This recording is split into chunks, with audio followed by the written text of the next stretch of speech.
Padma art and ಡಿಶಸ್ಗೆ ನಿಮಗೆಲ್ಲ ಸ್ವಾಗತ. ನಾನು ನಿಮ್ಮ ಅನ್ನಪೂರ್ಣ ಜಗದೀಶ್. ನಿಮಗೆ ಹಿಂದಿನ ಎಪಿಸೋಡಲ್ಲಿ ತೋರಿಸಿದ್ದೆ ಅಲ್ವಾ, ಸಾಬುದಾನ ಆಲೂ ಪ್ಯಾಟೀಸ್ ಅಂತ. ಅದರಲ್ಲೇ ಮಿಗಿಸ್ಬಿಟ್ಟಿದ್ದು ಹಿಟ್ಟನ್ನು ನಾನು ರೆಡಿ ಮಾಡಿದ್ನಲ್ಲ, ಅದರಲ್ಲಿ ಇನ್ನೊಂದು ವೆರೈಟಿ ಮಾಡೋದನ್ನು ಕೂಡ ತೋರಿಸ್ತಾ ಇದ್ದೀನಿ. ಅಂದರೆ ಸಾಬುದಾನ ಪಕೋಡ ಅಂತ ಹೇಳಿ.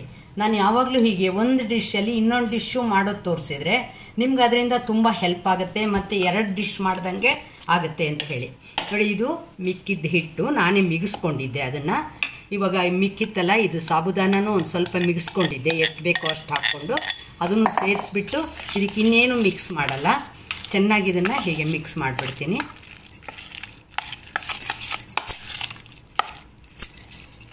ಅವಾಗೇನಾಗುತ್ತೆ, ಇದು ಸ್ನ್ಯಾಕ್ಸ್ ಥರ ನಿಮಗೆ ಇದೊಂದು ವೆರೈಟಿನೂ ಆಗುತ್ತೆ ಮತ್ತು ತಿನ್ನೋಕ್ಕೂ ತುಂಬ ಚೆನ್ನಾಗಿರುತ್ತೆ. ಇದು ನೋಡಿ, ಹೀಗೆ ಎಣ್ಣೆ ಕಾಯಕ್ಕೆ ಇಟ್ಕೊಂಡ್ಬಿಟ್ಟಿದ್ದೀನಿ. ಎಣ್ಣೆ ಕಾದ್ಮೇಲೆ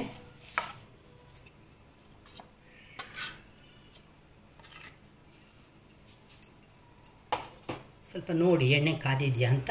ಕಾದಿದೆ ಅಂದಾಗ ಇದನ್ನು ಹೀಗೆ ಸ್ಪೂನಲ್ಲೇ ಎತ್ತೆತ್ತಿ, ನಾನು ಹೇಳಿದ್ದೀನಿ ನಿಮಗೆ ಸಾಬುದಾನ ಪಕೋಡ ಅಂತ, ಅದೇ ಥರ ಹಾಕ್ತಾಯಿದ್ದೀನಿ.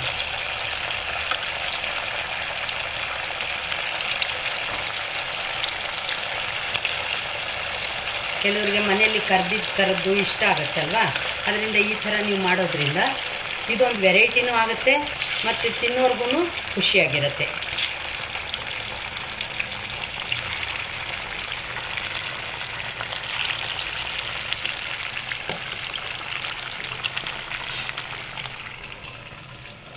ಸಾಬುದಾನ ಯೂಶ್ವಲ್ಲಾಗಿ ಮನೆಯಲ್ಲಿ ತುಂಬ ಕಡಿಮೆ ಬಳಸ್ತಾರೆ. ಮತ್ತು ಇದನ್ನು ನಾರ್ತ್ ಸೈಡ್ ಅಂದರೆ ಹುಬ್ಳಿ ಧಾರವಾಡ ಕಡೆ ಸ್ವಲ್ಪ ಉಪವಾಸ ಮಾಡ್ತಾರಲ್ವ, ಆವಾಗ ಇದ್ರದ್ದು ವಡೆ ಎಲ್ಲ ಮಾಡಿಕೊಂಡು ತಿನ್ನೋದು ರೂಢಿ ಇದೆ. ಈರುಳ್ಳಿ ಆವಾಗ ನಿಮಗೆ ಉಪವಾಸಕ್ಕೆ ಅಂತ ಮಾಡಿಕೊಂಡಾಗ ಈರುಳ್ಳಿ ಬಿಟ್ಬಿಡ್ಬೋದು ನೀವು. ನೋಡಿ, ಇದನ್ನು ನಿಧಾನವಾಗಿ ಸ್ವಲ್ಪ ಬೇಯಬೇಕಿದು. ಬೇಯಕ್ಕೆ ಒಂದು 5 ನಿಮಿಷ ಕಲಿಸ್ದೆ ಬಿಟ್ಬಿಡಿ. ಅದು ಕೆಂಪಗಾಗಿ ಬರ್ತಾ ಇರ್ತಲ್ಲ, ಆವಾಗ ನಾವು ತಿರುಗಿಸೋಣ ಅದನ್ನು. ನೋಡಿ, ಈ ಥರ ಇದು ಬೇಯೋದೊಂದು ಸ್ವಲ್ಪ ನಿಧಾನ ಆಗುತ್ತೆ, ಯಾಕೆಂದರೆ ಹಿಟ್ಟೊಂದು ಸ್ವಲ್ಪ ಆಗಲೇ ನೀರು ಹಾಕಿಬಿಟ್ರು ನೆಂದುಬಿಟ್ಟಿರುತ್ತಲ್ವ, ಅದರಿಂದ. ನೋಡಿ, ಇವಾಗ ಕೆಂಪಿಗೆ ಆಗೋ ತನಕ ಇದನ್ನು ಬೇಯಿಸಿದ್ದೀನಿ. ತುಂಬಾ ತಿನ್ನುವಾಗ ನಿಮಗೆ ಗೊತ್ತಾಗುತ್ತೆ, ತುಂಬ ಚೆನ್ನಾಗಿರುತ್ತೆ. ನೋಡಿ, ಇದನ್ನು ನಿಧಾನವಾಗಿ ಹೀಗೆ ಎಣ್ಣೆನೆಲ್ಲ ಇದು ಮಾಡಿಬಿಟ್ಟು ಹೀಗೆ ತೆಗೆದು ತಟ್ಟೆಗೆ ಹಾಕ್ಕೊಂಡ್ಬಿಡಿ.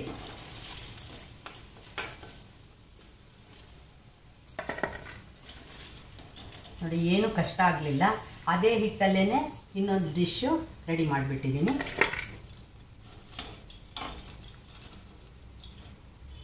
ನೀವು ಮಾಡಿ ನೋಡಿ, ಖಂಡಿತ ಇದನ್ನು ಹಾಗೇ ಇದೇ ಥರನೇ ಮತ್ತೆ ಮಾಡ್ತೀರಾ. ನೋಡಿದ್ರಾ, ಸಾಬುದಾನ ಪಕೋಡ ಎಷ್ಟು ಚೆನ್ನಾಗಿ ರೆಡಿಯಾಗಿದೆ ಅಂತ ನಿಮಗೆ ಗೊತ್ತಾಗುತ್ತೆ. ಇದನ್ನು ಚಟ್ನಿ ಜೊತೆಯಲ್ಲಿ ಅಥವಾ ಸಾಂಬಾರು, ಸಾಸು ಯಾವುದ್ರ ಜೊತೆಲಿ ಬೇಕಾದ್ರೂ ನೀವು ಸರ್ವ್ ಮಾಡ್ಬೋದು. ಇನ್ನೂ ತನಕ ನನ್ನ ಚಾನಲ್ಗೆ ಸಬ್ಸ್ಕ್ರೈಬ್ ಮಾಡ್ಕೊಳ್ದೆ ಹೋದರೆ ಸಬ್ಸ್ಕ್ರೈಬ್ ಮಾಡ್ಕೊಳ್ಳಿ.